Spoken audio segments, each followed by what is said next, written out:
Bismillah waa mar kale iyo barnaamijkeena sirta nolosha. Maanta waxaynu ka hadli doonaa mowduuc gaar u noqonaya nolosheena oo aan anigu tusaale ugu soo qaadanaya noloshayda, laakiin aan doonayo qof kastooba inaad noloshaada ka soo tala bixiso. Mowduucan wax weeyaan 3 shay oo aan aabahay ka faa'iiday. 3 shay ama 3 concept iyo 3 arrin oo noloshayda aniga wax ka bedelay. Laga yaabo adiguna inaad taa tuleegino hayso. 3dan waxaan gaar ugu soo socday waayo waa 3 anigu aan ku dhaqmay oo aan saameyntoodina arkay. Diinteena waxay tiraahdaa qofku wuxuu ku dhashaa fitru ku dhashaa qofkii ibn aadankii. Dibadda ama aabihii ama hooyadii ayaa ma garanaysaa ay ka dhiga Kristan ama Yahuudi ka dhiga ama dab caabud ka dhiga. Taasi waxay ku muujinaysaa muhiimadda ay leedahay qofka waalidkii ama saameynta inta leeg ay ku leeyihiin qofka waalidkiisu. haddana sidaas oo tahay waalidku waxa uu og yahay iyo xikmadaha la inoo sheego iyo qisooyinka la inooga sheekeeyo badiyaa waxaad moodaa waa qaaraynu guryaha ku haysana waa qaaraynu inaguna inamadeenna iyo carruurteenna aanu sii sheegno, laakiin ma aha qaaraynu dadka la wadaagno, ma aha qaaraynu baandhayno, ma aha qaar sida barnaamijka loo soo bandhigo. taasina waxay keenaysaa in aqoon badan inaga liigto, xikmad badan ay inaga liigto. aqoonta caynkaasa ama xikmadda caynkaasa ee laga dhaxlo ama laga ogaado waalidka waxa loo yaqaanaa ab ogaa. Marka waxaad moodaa dhaqankeena Soomaalida aqoon badan oo ab ogaaya ayaa inaga liigay, gaar ahaan waqtiyadii u dambeeyay ee uu yaraaday ishaleelka ama haleelka uu yaraaday aabaha iyo ilmuhu. aqoon badan oo ab ogaaya iyo xikmado badan iyo qisooyin badan ayaa inaga liigay. sidaas daraadeed waxaan jeclaaday inaan barnaamijkan ku soo qaadano 3 shay oo aan anigu aabahay ka faa'iiday. adiguna gadaal waxaad inooga sheegi doontaa 3 shay oo waalidka ka faa'iiday. qasab ma hayno aabaha noqdo. xikmadda ugu horeysa waxaan xasuustaa waagii aan yaraa erey buu halhays u lahaa aabahay oo ahayd crowdka ha ka mid noqonin. ereyga crowd waa erey af Ingiriisi aniga oon garanayn ereyga crowd micihiisa ayuu haddana wuxuu ku celcelin jiray crowdka lagama mid noqdo, oo ay micnaheedu crowd noqonaysa iminka dadka xaynta ah ama dadka badidoodu halka ay jiraan ha iska dabagelin, oo marka ma garanaysaa lagu micneeyo oraahda caynkaasa ay waliba si gaar ah u sii noqonayso. ma garanaysaa tusaale ahaan dad hadday meel wada bataan dad la iska jihayn karo, ma garanaysaa oo la iska wadan karo, dadka ha iskaga dhex jirin adigu ee noqo ka wax diidi kara, ka wax dooni kara, ka wax hogaamin kara, ka joogitaankiisa iyo maqnaanshiyihiisu ay meesha wax ku soo kordhiyaan. dibadda markaanu sii weydiinaynu dhaahno waa maxay micnaha aad uga jeedo crowdka ha ka mid noqon, wuxuu jeedaa wuxuu ugu jeedaa rakaab lama noqdo weliga Allah. baska ama waxa la noqdaa ka wada ama ugu yaraan waxa la noqdaa kirishbooyga, laakiin lama noqdo rakaab nolosha cusleeya. dibadda waxaad arkaysaa nolosheena dad badan oo rakaaba, dad badan oo waxaad arkaysaa eheladeena ama faamiliyadeenna ah oo aan reerka ku soo kordhinayn biil, oo aan tala ku soo kordhinayn, oo aan caawimo kale ku soo kordhinayn, laakiin rakaab iyo dhaawac aynu sidano oo ma garanaysaa aan waxbana inagu soo kordhin haddana rakaab ah. waxay taasi aad ii caawisaa marka aan jaamacadda tago ama aan shirar ka qayb galo ama aan meelo kala tago ee aan meesha marka aan tago aan arko inaan aniguna aanan waxba ka faa'iideyn, dadka kalena aanan waxba uga faa'iideynayn. meesha rakaab baad ku tahay, meesha waxba kama faa'iideysid, meesha crowdkaad ka mid tahay, dadka fadhiista la oranayo ee sacabka iska garaacaya ee iska qoslaya ee laga yaabo inaan waxbana ka faa'iideyn iyaguna aanay waxba faa'iideynayn. marka inaan ka mid noqonin dadka crowdka ku dhex jira ee aynu noqono qof isagu rabitaankiisa meesha ku jooga, qof isagu faa'iidadiisa meesha ku jooga, qof hadduu wax diidayo iyo inuu wax doonayo meeshan ku dhex jooga, laakiin ha iska noqonin dadku halkaasay raaceen soo maaha aniguna halkaasaan raacaya, dadku halkaasay joogaan soo maaha aniguna halkaasaan joogaya. xikmadda labaad ee aan jeclahay inaan soo qaataa waxa weeyaan waxaan xasuustaa maalin aan aad u xanaaqsanaa, si fiican uma xasuusto waxaan ka xanaaqsanaa, laakiin anoo aad u kacsan baan u imi. markaasaan ku yidhi hebel baa waxaa igu yidhi, markaasaan anigu saa sameeyey, markaasaan anigu saa sameeyey, markaasaan saa sameeyey, markaasaan saa sameeyey. markaasaa intuu eegay buu igu yidhi shay kasta noloshu waxay ku xidhan tahay sida aad uga jawaabto.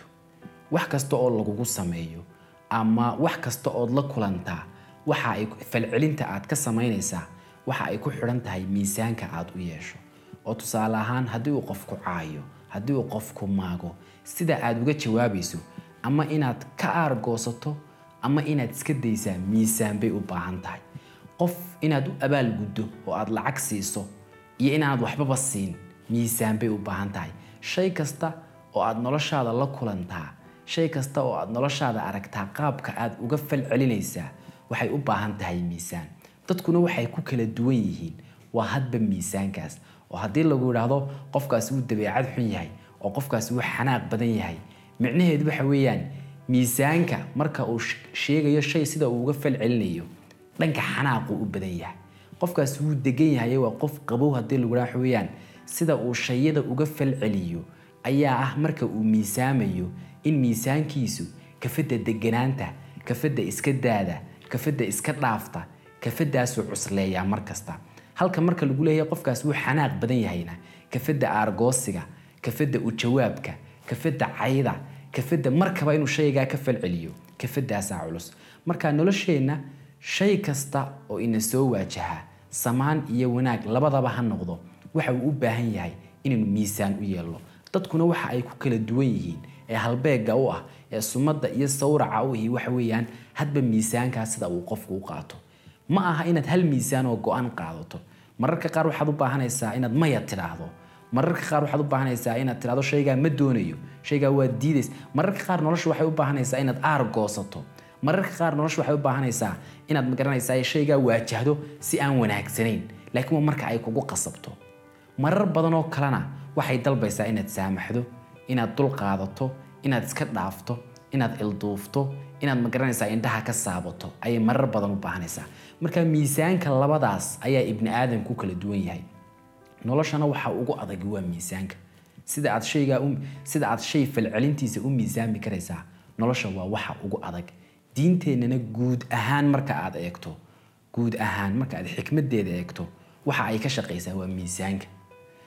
waxa lagu oranayaa waxa soo dhan khayraadka iyo dayibaadka soo dhan cun, shayga iyo shayga iska daa. waqtigaaga waxa laaliyo waxa doonto samee, waqtiga tuku. diinteena gebigeeda xikmadeeda marka aad si guud ahaanad u eegto waxaad moodaa inay saabayso ama ay koobayso miisaanka nolosha. xikmadda saddexaad ee aan abahay ka faa'iiday waxa weeyaan qiimaha haweenku ay leeyihiin.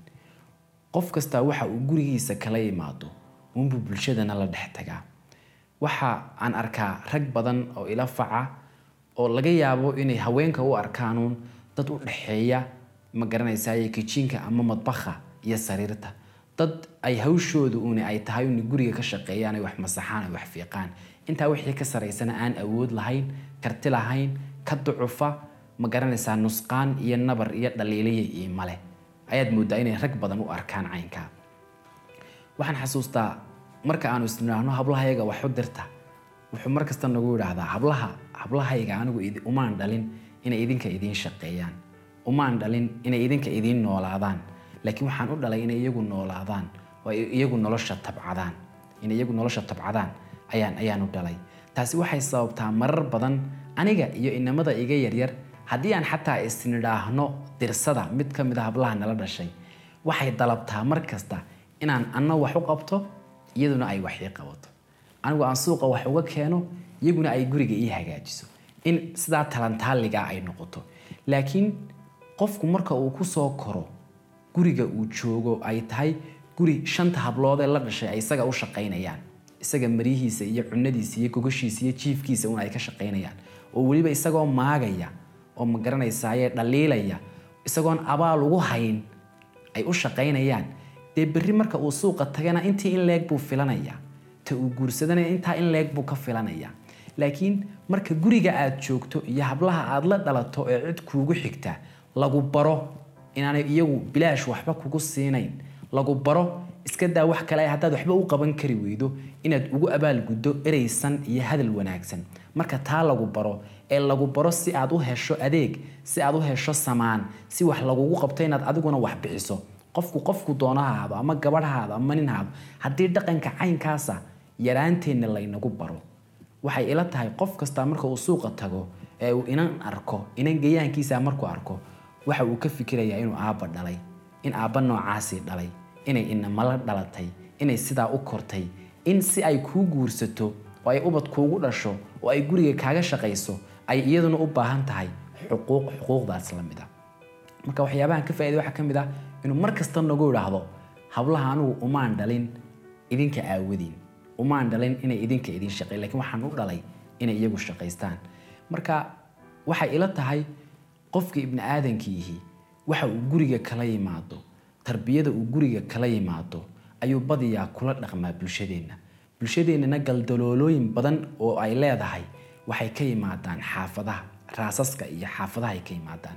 waxaa laga yaabaa dad badan oo dhageysanaya inay aabayaal yihiin, dad badan oo dhageysanaya inay aabayaal noqon doonaan. ku dadaal ilmahaaga ab ogaaga ama aqoonta aad adigu ogtahay inuu isaguna helo, marka uu helana inuu bulshada la wadaagi karo oo uu ku dhaqmi karo. barnaamijkeena maanta intaasaynu ku soo xidhaynaa. waxa aan jeclahay adiguna haddii ay jirto xikmado aqoon iyo waaya aragnimo aad waalidka ka faa'iiday oo aad leedahay aqoon ab ogaanimo oo lagu soo tabiyay inaad faallooyinka halka hoose noogu soo qorto. aad baa u mahadsantihiin. ilaahay idin sharfo. waad ku mahadsan tahay inaad xalqadan daawato. barnaamijka Sirta Nolosha waa barnaamij dhiirigeliya nafta iyo nolosha inaga oo markasta soo qaadana tusaalayaal xaqiiqada waafaqsan. barnaamijkan ama xalqadan waxa inoo suura geliyay oo inoo maalgeliyay shirkadda Somcable. waa inoo xalqadan iyo xalqada xigta.